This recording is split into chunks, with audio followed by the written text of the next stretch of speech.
Shalom Bapak Ibu Saudara yang diberkati Tuhan. Selamat pagi, selamat berjumpa kembali. Selama kurang lebih 1 minggu kita berdiam diri di rumah masing-masing, bersekutu dengan keluarga, bersekutu dengan Tuhan, dan melaksanakan semua kegiatan kita dari rumah sesuai dengan tugas masing-masing. Oleh berkat Tuhan, kita semua sehat, kita semua kuat, dan bisa kita jumpa kembali pada ibadah umum pagi hari ini, walaupun kita semua beribadah di rumah masing-masing. Kesempatan yang berbahagia, mari kita mulai ibadah kita bersama. Kita menghadap Tuhan dalam doa, kita berdoa. Bapa di surga, Bapa yang penuh kasih dan anugerah, oleh anugerah-Mu kami datang menghampiri Engkau, memuliakan Engkau. Karena seminggu lamanya kami diberkati Tuhan, dijaga dalam seluruh kehidupan kami, secara pribadi, secara keluarga, dalam tugas dan pekerjaan kami masing-masing. Tuhan memberkati dan Tuhan melindungi kami. Terima kasih. Pada kesempatan ini kami serahkan hidup kami, ibadah penyembahan kami dari awal sampai akhir, kiranya jadi dalam nama Allah Bapa, Putra dan Roh Kudus. Haleluya. Amin. Bagaimana Bapak Ibu Saudara yang dikasihi Tuhan? Tetap semangat, tetap antusias menghadapi segala pengalaman hidup dari hari ke hari. Saudara-saudara yang diberkati Tuhan, pada kesempatan ini kita akan belajar firman Tuhan. Ia di dalamnya kita akan mengerti bagaimana hidup kita, bagaimana keadaan kita tatkala kita hidup berjalan di dalam Tuhan dan berjalan bersama Tuhan. Minggu lalu kita sudah merenungkan satu renungan dengan tema bahwa bagaimana kehidupan kita mengandalkan Tuhan di dalam masa-masa krisis. Pada kesempatan ini saya mengajak kita untuk merenungkan bagian firman Tuhan yang terdapat dari Injil Markus pasal 4 ayat 35 sampai dengan ayat 41. Kita baca bersama, demikian firman Tuhan. Pada hari itu, waktu hari sudah petang, Yesus berkata kepada mereka, "Marilah kita bertolak ke seberang." Mereka meninggalkan orang banyak itu, lalu bertolak dan membawa Yesus beserta dengan mereka dalam perahu, di mana Yesus telah duduk, dan perahu-perahu lain juga menyertai Dia. Lalu mengamuklah taupan yang sangat dahsyat, dan ombak menyembur masuk ke dalam perahu, sehingga perahu itu mulai penuh dengan air. Pada waktu itu Yesus sedang tidur di buritan di sebuah tilam. Maka murid-muridnya membangunkan Dia dan berkata kepadanya, "Guru, Engkau tidak peduli kalau kita binasa?" Ia pun bangun, menghardik angin itu dan berkata kepada danau itu, "Diam, tenanglah." Lalu angin itu reda dan danau itu menjadi teduh sekali. Lalu Ia berkata kepada mereka, "Mengapa kamu begitu takut? Mengapa kamu tidak percaya?" Mereka menjadi sangat takut dan berkata seorang kepada yang lain, "Siapa gerangan orang ini sehingga angin dan danau pun taat kepadanya?" Saudara-saudara yang diberkati Tuhan, itulah firman Tuhan bagi kita yang akan menjadi penguatan perenungan kita masing-masing. Berbahagia saudara yang memperhatikan firman Tuhan dan melakukannya dalam seluruh kehidupannya. Tema yang akan saya sampaikan bagi kita pada hari ini adalah berjalan bersama Yesus. Berjalan bersama Yesus. Saudara-saudara yang diberkati Tuhan, pada waktu Yesus telah selesai mengajar di pinggir Danau Galilea, Dia mengajar dengan menggunakan perahu daripada murid-muridnya. Di atas perahu Dia menyampaikan berbagai macam pengajaran, pekabaran Injil kepada manusia yang berkumpul di sekitarnya. Dari pagi sampai petang hari, Yesus melayani orang banyak. Dan pada petang hari, Yesus mengajak para murid-muridnya untuk meninggalkan pantai itu dan bertolak ke seberang danau. Di seberang sana ada satu wilayah, satu daerah yang namanya daerah orang Gadara. Di sana menanti pelayanan yang begitu besar. Di sana akan terjadi mujizat, karena di sana ada orang yang sedang diikat oleh iblis, dirasuk oleh setan, dan dimasuki oleh setan kurang lebih 2000 setan yang namanya legion. Dan kita tidak akan sempat membaca bagian itu, tapi kalau saudara baca ayat berikutnya, saudara akan temukan bahwa Yesus memiliki satu visi, satu misi untuk menyeberang ke wilayah di seberang danau Galilea, karena di sana ada pelayanan yang menanti mereka. Itu sebabnya Yesus mengajak mereka untuk pergi, dan dia katakan, marilah kita pergi ke seberang. Marilah kita pergi ke seberang. Itu dalam ayat 35. Saudara-saudara yang dikasih oleh Tuhan, beberapa menit ke depan kita akan melihat beberapa syarat atau perlengkapan bagi orang-orang yang ingin mengikuti Yesus atau berjalan bersama Yesus.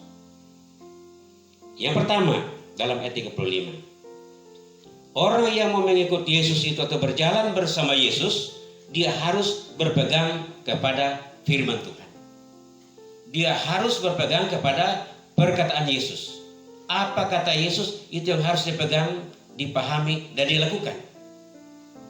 Saudara-saudara yang kasih dalam Tuhan, dalam bagian yang kita baca tadi di sini, Yesus mengajak para murid dan orang-orang lain yang ada di dalam persekutuan waktu itu, mengajak mereka untuk pergi ke seberang sana, di mana ada satu sasaran pelayanan yang sedang menanti dia. Yesus memiliki misi untuk menjangkau orang-orang yang ada di seberang sana yang membutuhkan pelayanan. Saudara-saudara yang dikasih oleh Tuhan, program Yesus harus tuntas, bahkan finish, berhasil dengan tepat. Itu sebabnya Yesus mengajak mereka untuk pergi ke sana, bahwa kita akan pergi ke sana. Apapun masalahnya tidak jadi persoalan. Yang harus kita pikirkan adalah tugas yang ada di sana, dan kita harus pergi ke sana. Jadi itu pernyataan Yesus, perkataan Yesus yang harus dipegang oleh orang-orang yang berjalan bersama dengan Yesus. Dalam perjalanan mereka ada banyak orang yang pergi.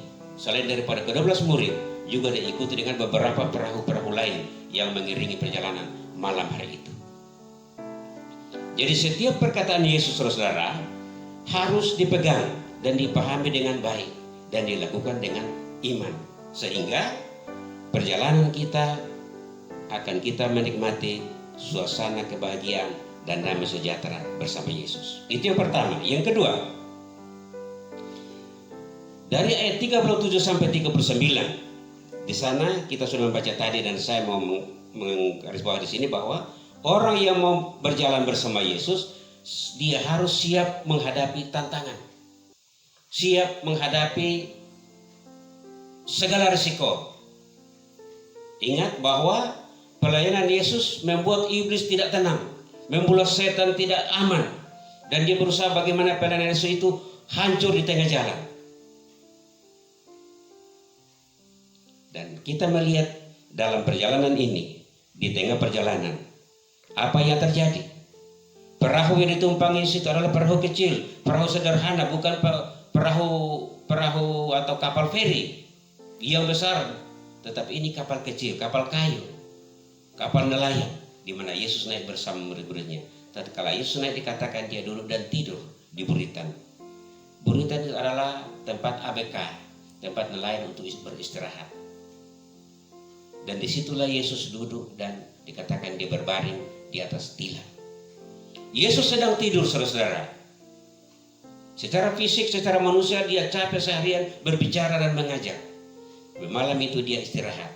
Bukan berarti dia tidur pula, tetapi fisiknya tidur, tetapi hati dan jiwanya tetap bersama-sama dengan muridnya.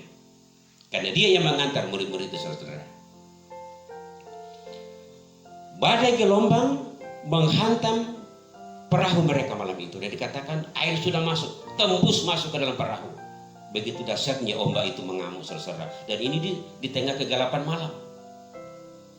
Danau Galilea saudara kalau waktu siang itu aman, teduh. Tetapi kalau waktu malam biasanya ada badai. Biasanya ada dikatakan angin sakal. Karena Danau Galilea diapit oleh beberapa bukit gunung dari sebelah timur Yordan dan juga di Galilea. Sehingga tatkala angin masuk, dia berputar di dalam dan sewaktu-waktu bisa membahayakan. Nah, saudara-saudara, badai mengamuk, ombak begitu besar dan akhirnya air masuk dan dikatakan perahu itu kemasukan air, dan di Injil yang dikatakan penuh dengan air dan hampir tenggelam. Itu sebabnya murid-murid sudah mulai ketakutan. Mereka datang mencari di mana Yesus, dan akhirnya dia datang kepada Yesus dan katakan, engkau tidak peduli kalau kita binasa. Guru, engkau tidak peduli kalau kita binasa. Saudara-saudara yang kasih dalam Tuhan, murid-murid membangunkan Yesus dan seolah-olah dia mempersalahkan Yesus bahwa engkau membawa kami dari sini dan tidak bertanggung jawab. Apakah benar begitu, saudara-saudara? Sebenarnya tidak seperti itu. Yesus membawa murid-murid dan Yesus bertanggung jawab untuk menjaga sekalipun dalam keadaan bahaya. Yesus bangun dari tidurnya dan dia berdiri dan menghardik ombak dan laut yang sedang mengamuk. Dia katakan, diam dan tenanglah. Seketika itu juga laut yang bergelora, ombak yang mengamuk itu sama-sama teduh dan tenang. Saudara-saudara, tatkala kita berjalan bersama Yesus, tidak selamanya aman. Ada banyak masalah, ada banyak hal yang bisa menjadi tantangan dalam kehidupan kita. Tetapi yang jelas, kalau kita bersama Yesus, pasti ada solusi, ada jalan keluar. Yesus bangun dan mengatasi masalah itu, sehingga murid-muridnya menjadi tenang. Laut pun menjadi tenang. Saudara-saudara dikasih Tuhan, luar biasa kita bersama berjalan bersama Yesus. Sekalipun banyak tantangan, banyak masalah yang menakutkan, yang membahayakan, tetapi solusi ada pada Yesus. Hal yang ketiga kita lihat, ini yang terakhir. Tatkala peristiwa itu terjadi, badai dan topan dihentikan, murid-murid heran dan takut. Dan dia berkata dalam ayat 41 sampai 40 dan 41 dia katakan, siapa gerangan orang ini? Kenapa laut dan badai bisa mendengar dia dan bisa diperintah oleh dia? Siapa sebenarnya orang ini? Dengan pernyataan murid-murid seperti itu kita bisa mengesimpulan bahwa murid-murid itu yang mengiring Yesus perlu mengenali Yesus dan percaya Yesus secara benar. Yang ketiga adalah pengenalan tentang Yesus dan percaya tentang Yesus, siapa Yesus sebenarnya. Ia jelas di sini bahwa murid-murid tahu bahwa guru itu hebat, luar biasa mengajar, yang patut dijempol, diacungkan jempol. Tetapi dia tidak tahu siapa Yesus sebenarnya. Sehingga kepercayaannya juga masih setengah-tengah percaya, masih ragu dan takut dan bimbang. Saudara-saudara yang kasih dalam Tuhan, pengenalan akan Yesus itu merupakan kunci kekuatan iman seseorang dalam menghadapi tantangan dalam perjalanan hidup ini. Itu sebabnya Paulus menyatakan seperti ini, aku tahu yang ku percaya dan aku yakin akan kuasanya yang menjaga pertaruhanku sampai akhir hidup ini. Aku tahu yang ku percaya. Murid-murid membutuhkan pengenalan yang sejati, pengenalan yang lebih dekat siapa Yesus itu, saudara-saudara. Yesus harus dikenal sebagai Tuhan, pencipta alam semesta dan pemilik Danau Galilea. Danau Galilea memang itu dekat dari kampung Yesus, dekat dari kota Nazaret. Bahkan para nelayan, para murid-murid itu kebanyakan dari Galilea. Danau Galilea adalah tempat main mereka berenang, tempat main mereka naik perahu dan sebagainya. Tetapi pada malam itu tidak ada jalan keluar, tidak ada pertolongan lain yang bisa menyelamatkan kecuali Yesus, saudara. Masalahnya di sini, mereka tidak mengenal Dia dan tidak mempercayai Dia sebenarnya sebagai Tuhan, sebagai Allah yang berkuasa di surga dan di dunia, bahkan berkuasa atas peristiwa alam semesta ini. Saudara-saudara yang kasih dalam Tuhan, mereka harus percaya bahwa Yesus sanggup memelihara, Yesus sanggup menyelamatkan, Yesus sanggup melindungi perjalanan mereka sampai selamat di seberang sana. Mereka kehilangan kepercayaan karena tidak tahu. Banyak orang mengikut Yesus sebenarnya, tapi dia tidak tahu siapa Yesus itu. Banyak orang menjadi Kristen tapi tidak mengenal siapa Tuhannya, siapa juru selamatnya. Saudara-saudara yang kasih dalam Tuhan, kehidupan seperti ini paling berbahaya. Tatkala ada masalah, tatkala ada tantangan, dia langsung mundur dan meninggalkan keyakinannya. Kenapa? Tidak memiliki pemahaman yang mendalam, tidak memiliki pengharapan yang pasti kepada siapa dia percaya. Siapa Yesus itu? Yesus mestinya dipercayai dan diyakini bahwa Yesus adalah Tuhan. Ia berkuasa atas alam ini. Dia datang ke dalam dunia menjadi manusia sejati. Dibuktikan dia tidur juga, dia capek. Tetapi dia adalah Tuhan yang tetap harus diandalkan, tetap harus dipercayai dalam seluruh kehidupan kita. Dia penyelamat tubuh kita, dia juga penyelamat rohani kita. Saudara-saudara yang kasih dalam Tuhan, itulah renungan pagi hari ini. Kiranya sepanjang minggu ke depan kita dikuatkan bahwa kita akan tetap berjalan bersama Yesus. Dan berjalan bersama Yesus tidak perlu kita takut, tidak perlu kita ragu. Karena kita tahu kepada siapa kita percaya.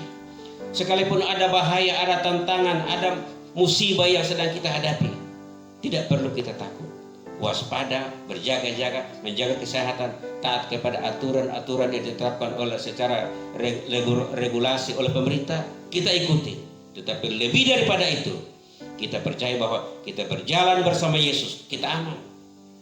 Masalah boleh ada, penyakit boleh ada, gelora, ombak laut bergelora sedang kita jalani sekarang ini, tidak ada masalah karena Yesus ada bersama kita. Datang kepada Yesus, percayai dia, yakini dia bahwa dia adalah Tuhan dan Juru Selamat kita. Berjalan bersama Yesus, kita harus taat kepada firman-Nya, mempercayai firman-Nya dengan sungguh-sungguh, jangan setengah-setengah. Kita harus tahu betul firman Tuhan itu, kita harus renungkan betul-betul dan kita pegang. Jangan sekali-kali fokus kepada masalah yang kita hadapi, karena fokus kepada masalah tidak akan pernah memberikan jalan keluar. Tapi kita fokus kepada Yesus, memandang kepada Dia yang berkuasa di surga dan di dunia dan berkuasa menyelamatkan kita. Tuhan memberkati Bapak Ibu saudara yang mendengarkan firman Tuhan hari ini. Kiranya firman Tuhan hari ini meneguhkan kita semua untuk menjalani kehidupan kita hari demi hari. Bersama Tuhan kita aman. Demikianlah firman Tuhan untuk kita. Kiranya Roh Kudus menolong kita. Kita berdoa. Bapa di surga, renungan firman Tuhan ini sampai kepada kami. Kiranya Roh Kudus menanamkan kebenaran dalam hati kami yang mendengarnya, sehingga kami dikuatkan, diteguhkan. Kami yang berjalan bersama Yesus, mengikuti Yesus dan melayani Yesus. Mohon kekuatan, mohon keyakinan, mohon perlindungan daripada Tuhan. Sehingga segala macam kekhawatiran, ketakutan, kebimbangan jauhkan daripada kami. Dan kami percaya bahwa kami bersama Tuhan, pemilik kehidupan, pemilik surga dan dunia. Ya, dunia tidak tahu, hanya kami yang tahu di dalam firman-Mu, di dalam Roh Kudus. Terima kasih. Berkati semua saudara kami yang ada di Jakarta maupun yang ada di luar. Dalam kehidupan pribadi, dalam rumah tangga, dalam aktivitas sehari-hari. Sekalipun kami harus berada di rumah, tapi Tuhan menyertai kami. Dan apapun yang kami kerjakan bersama Tuhan, bersama keluarga, Roh Tuhan meneguhkan kami semua. Seluruh keluarga diberkati. Keluarga Pak Gunawan, keluarga Pak Martianus, keluarga Pak Yohanes, pulihkan kekuatan dan kesehatan mereka. Pak Daniel sekeluarga berkati. Pak Johan Tami dan keluarga besarnya berkati. Oh Mas Herman, Tuhan pulihkan, kuatkan. Keluarga Ibu Rostiani sekeluarga, Tuhan berkati. Teguhkan iman dan pengharapan mereka. Keluarga Bapak Darius, berkat Tuhan menyertai. Keluarga Pak Leo, berkat Tuhan menyertai. Keluarga Pak Ajang Udau, berkat Tuhan menyertai sekeluarga. Keluarga Pren, berkat Tuhan menyertai.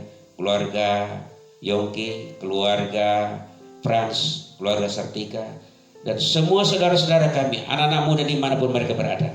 Berkat kasih Tuhan menopang dan meneguhkan kami semua, sehingga kami semua bersatu berjalan berseirama di dalam Kristus, seirama dalam iman, dan menikmati berkat-berkat pertolongan Tuhan. Terima kasih. Inilah doa kami, pujian kami, persembahan hidup kami, dan apa yang ada pada diri kami. Terima semuanya sebagai korban yang berkenan kepadamu. Terima kasih Tuhan. Kiranya berkat dan kasih karunia Allah melimpah atas diri dan hidup kami semua hari ini sampai Maranatha Kristus datang melantik salah-salahnya. Segala kemuliaan, hormat bagi nama Dia. Haleluya. Amin. Selamat siang. Tuhan memberkati Bapak Ibu Saudara. Sampai jumpa kembali. Tetap semangat dan setia, antusias mengikut Tuhan. Haleluya.